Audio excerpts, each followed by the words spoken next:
Assalamualaikum warahmatullahi wabarakatuh. Gimana teman-teman semua? Mudah-mudahan semoga Allah senantiasa memberikan kesabaran kepada kita semua dan juga memberikan kekuatan selama bulan Ramadan ini. Hari ini adalah hari yang kelima kita menjalani ibadah puasa, ibadah Ramadan. Semoga senantiasa kita semakin meningkat kadar keimanan kita, kadar kemampuan untuk menjalankan ibadah kita, karena Allah Subhanahu wa Ta'ala senang terhadap hamba-hambanya yang beribadah kepadanya. Salah satunya adalah bulan suci Ramadan ini untuk menunjukkan kualitas pribadi kita masing-masing, apakah kita menjadi hambanya yang bertakwa ataukah sebaliknya.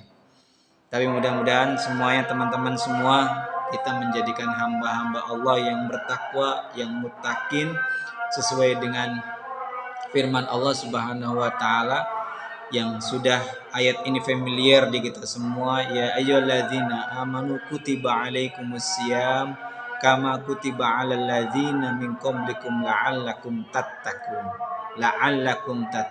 Agar kalian semua bertakwa, agar kita semua bertakwa kepada Allah Subhanahu wa Ta'ala. Amin ya Allah ya rabbal alamin.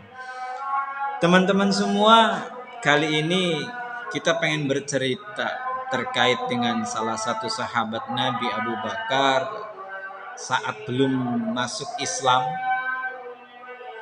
Dalam kisah yang saya baca, beliau itu adalah seorang pedagang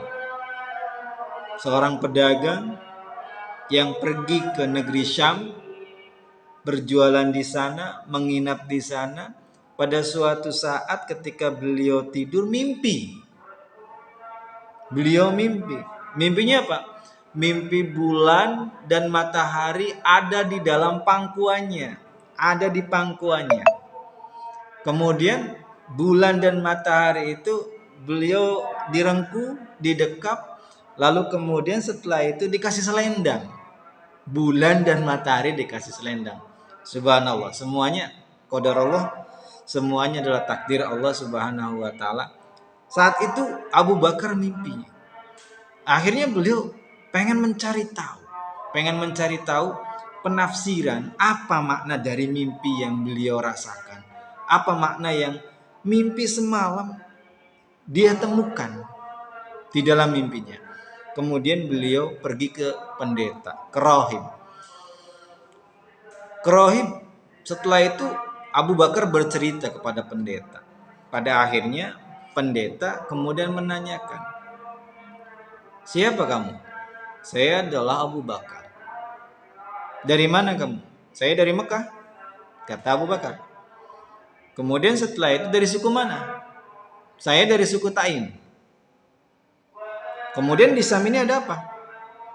"Saya berdagang. Tujuan saya adalah berdagang. Namun saya bermimpi seperti itu, pengen tahu apa sih maksudnya, apa sih tujuannya, karena saya nggak paham." "Oke, kalau seperti itu," kata si pendeta, "gini Abu Bakar, suatu saat nanti ada dari keturunan dari Bani Hashim yang bernama Muhammad Al-Amin. Dia adalah seorang akhir para nabi dan juga para rasul. Kalau tidak ada dia, maka langit dan bumi serta isinya ini tidak akan terwujud. Kalau tidak ada beliau, kalau tidak ada Nabi Muhammad, maka nabi-nabi dan para rasul tersebut tidak akan Allah ciptakan. Cobalah datangkan ke beliau." Kata si rohib, "Saya ini sudah masuk Islam, cuma saya merasa takut sama umat-umat Nasrani. Maka saya sembunyi-sembunyi saja, maka saya diam-diam saja. Tapi saya sudah masuk Islam. Dan itu, apa yang saya ceritakan, apa yang saya sampaikan tadi, akan ada seorang nabi dari Bani Hashim tertera dalam kitab Zabur, Injil, dan juga Taurat." Akhirnya setelah itu, seorang Abu Bakar hatinya luluh dan pengen segera cepat pulang ke Mekah dan menemui beliau. Akhirnya setelah mencari,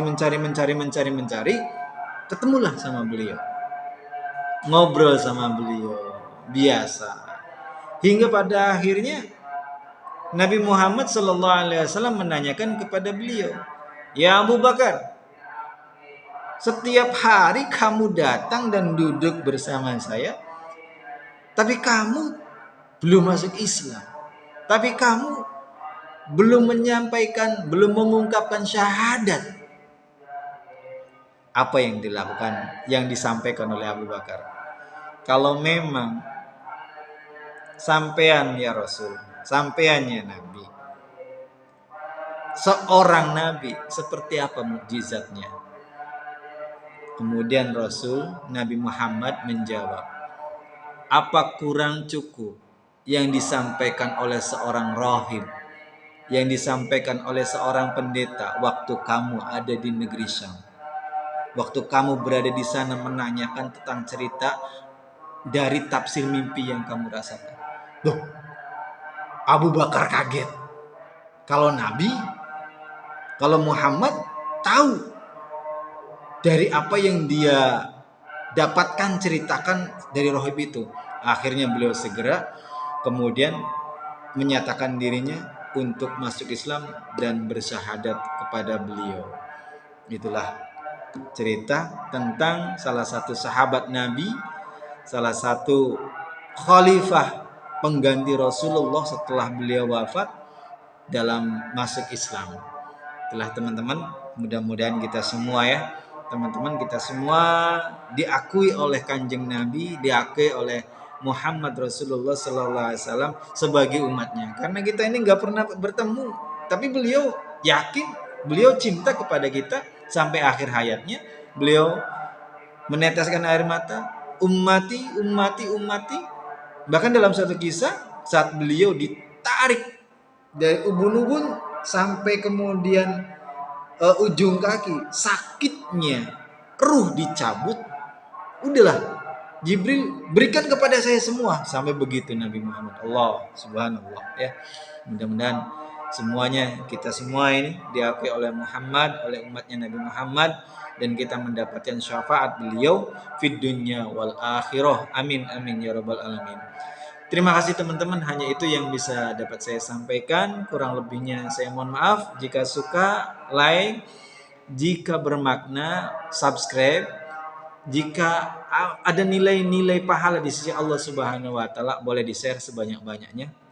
Insya Allah bermanfaat. Tetap berpikir positif, berperilaku produktif, insya Allah menjadi inspiratif. Usikum wa nafsi bitaqwallah. Wassalamualaikum warahmatullahi wabarakatuh.